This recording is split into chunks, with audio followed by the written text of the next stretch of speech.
नमस्कार दोस्तों, target with PS Parihar channel में आपका स्वागत है। इस चैनल के माध्यम से आप लोगों को विद्यार्थी जीवन से संबंधित सभी सूचनाएं प्रदान की जाती हैं। तो आइए शुरू करते हैं और देख लेते हैं कि आज की इस वीडियो में ऐसी कौन कौन सी सूचनाएं हैं। आगे बढ़ने से पहले एक बात और, जो नवयुवक हैं या जिन्होंने target with PS Parihar app को डाउनलोड न किया हो या जिन्होंने target with PS Parihar .com website को न देखा हो तो ज़रूर देखें। भारत की सबसे बड़ी टेस्ट सीरीज है और इसमें भारत की सभी प्रतियोगी परीक्षाओं के टेस्ट सीरीज उपलब्ध हैं, पुराने पेपर भी उपलब्ध हैं, उनकी व्याख्या भी उपलब्ध है। चाहे वो किसी भी राज्य की परीक्षा हो, चाहे वो कोई भी भाषा हो, उस राज्य की क्षेत्रीय भाषा में भी टेस्ट सीरीज उपलब्ध है।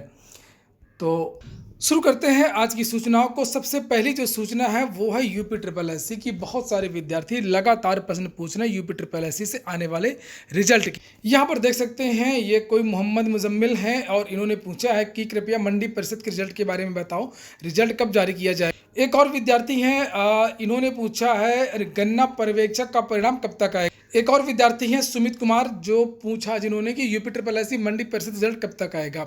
तो जो सबसे ज़्यादा प्रश्न आजकल पूछा जा रहा है वो है मंडी परिषद का और गन्ना पर्यवेक्षक। और तो मैं आप लोगों को बता दूं, यही दोनों भर्तियां हैं जिसके परिणाम सबसे पहले आने वाले हैं। मंडी परिषद या गन्ना पर्यवेक्षक, इन दोनों में से एक परिणाम आपको अगले सप्ताह देखने को मिल सकता है। ज़्यादा संभावना है कि गन्ना पर्यवेक्षक का परिणाम आ जाएगा और उसी के साथ में आपका मंडी परिषद का जो परिणाम है वो बन करके तैयार होगा। एग्जैक्ट डेट बिल्कुल नहीं बताई जा सकती है। जिस दिन परिणाम आना होता है उस दिन सिग्नेचर होते हैं और मीटिंग होती है। ये उस पर डिपेंड होता है कि आज शाम को रिजल्ट आएगा। इतने दिन पहले से तारीख का निर्णय यूपी ट्रिपल एससी में नहीं होता है। हाँ, ये पता चल सकता है कि किस परिणाम की तैयारी हो रही है। तो इस समय जो है वो दो मुख्य परिणाम है। मैं 2-3 वीडियो बना भी चुका हूँ इसके बारे में कि जो अगले जो परिणाम है वो मंडी परिषद का जो रिजल्ट है वो आ सकता है और गन्ना पर्यवेक्षक का। इन्हीं 8-10 दिनों में ये दोनों भर्तियों के जो परिणाम है वो आपकी वेबसाइट पर होंगे।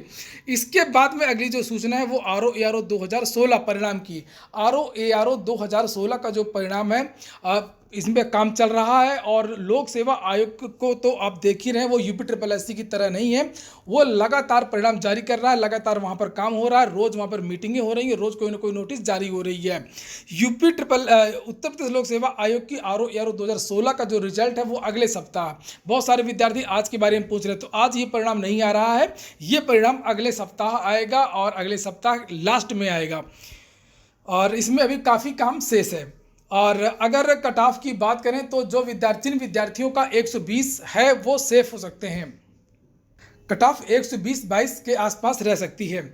इसके बाद में हम लोग अब बात करते हैं RO-ARO 2020 के बारे में। RO-ARO 2020 की आजकल बहुत चर्चा है और चूंकि जब मुख्यमंत्री ने मीटिंग की थी, सभी आयोगों के जो चेयरमैन हैं उनको बुलाया था, उस समय कहा गया था कि जल्दी से रिक्तियों का ब्यौरा भेजिए। अभी रिक्तियों का ब्यौरा तो नहीं भेजा गया है, लेकिन कुछ दिनों पहले कुछ रिक्तियों का ब्यौरा लोक सेवा आयोग आ भी चुका है। और अब जानकारी ये मिल रही है कि लगभग 200 पदों का और ब्यौरा आने वाला है सचिवालय से। तो अगर इस भर्ती का जो विज्ञापन है वो दिसंबर लास्ट या जनवरी में जो चर्चा है आने वाली है और इसमें जो पदों की संख्या है वो जब तक परिणाम नहीं आता है प्रारंभिक परीक्षा के, तब तक पदों की संख्या को जोड़ा जा सकता है। ऐसा लोक सेवा आयोग में होता है। तो चर्चा ये है कि लगभग 200 पदों का और अध्याचन सचिवालय से लोक सेवा आयोग आने वाला है। चूंकि ये कल का ही पेपर है जिसमें लिखा हुआ है कि सचिवालय में शीघ्र ही 200 पदों पर अनुभाग अधिकारियों का प्रमोशन का मार्ग प्रशस्त और डीसीपी के लिए भी आश्वासन दिया गया है।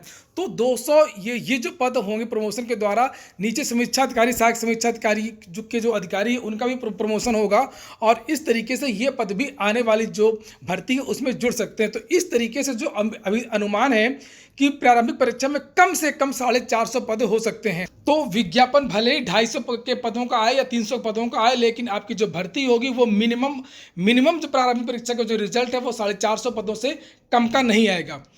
और इसके बाद में एक और सूचना है CTET एग्जाम डेट की। CBSE ने एक नोटिस जारी किया है कि एक अफवाह उड़ रही है, CTET की तरफ से एक नोटिस वायरल हो रही है व्हाट्सएप पे, वो फेक है और अभी CBSE ने कोई भी घोषणा नहीं की है CTET एग्जाम डेट की। हाँ, अगर ये चर्चा है कि CTET यानी CBSE CTET का एग्ज़ाम जो वो दिसंबर के महीने में करा सकता है और ये नोटिस जो है ये जारी जारी किया सीबीएसई ने, और ये लिखा है कि ऐसी कोई भी नोटिस सीबीएसई की तरफ से जारी नहीं हुई है और ये जो नोटिस है वो फेक है।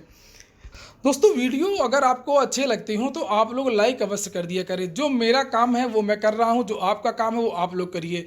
आप लोग वीडियोस को लाइक करते रहा करिए और जितना ज़्यादा से ज़्यादा शेयर कर सकते हो शेयर भी कर दिया करिए।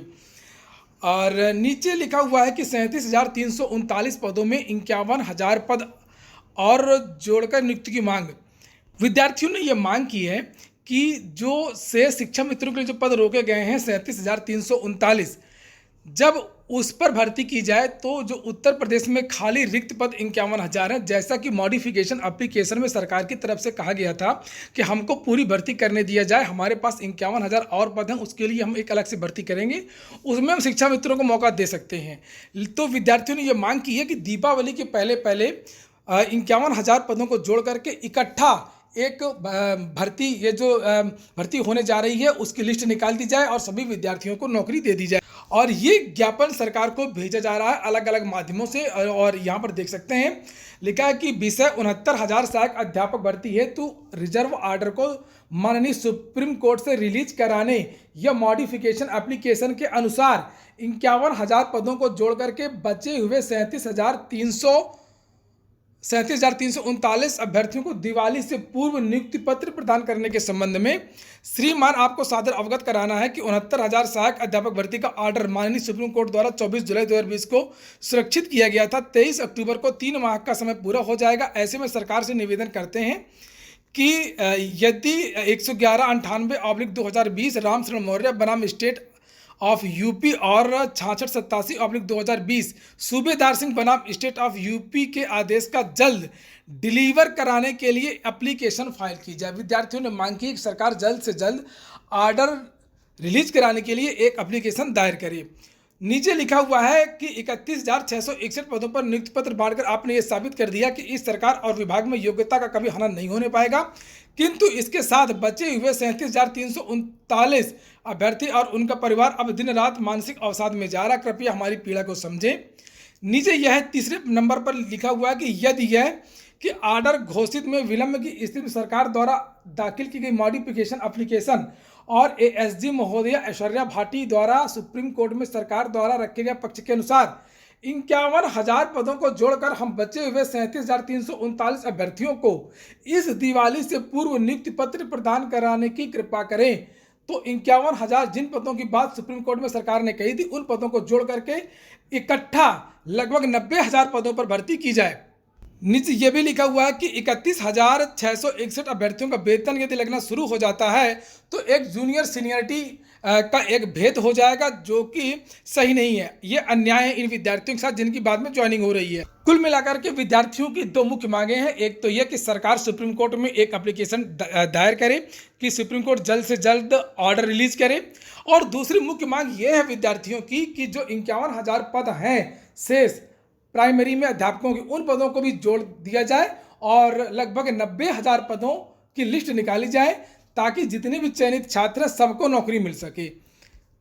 और विद्यार्थी ऑर्डर रिलीज कराने के लिए जगह जगह पर नोटिस दे रहे हैं, ज्ञापन दे रहे हैं कि सरकार प्रयास करे और ये जो 69,000 शिक्षक भर्ती का ऑर्डर सुप्रीम कोर्ट से वो जल्द से जल्द जारी हो। तो ठीक है दोस्तों, ये हो गया आज का वीडियो। अगर वीडियो आपको अच्छा लगा हो तो फिर से कह रहा हूँ कि लाइक कर दें। पूरा वीडियो सुनने के लिए बहुत बहुत धन्यवाद।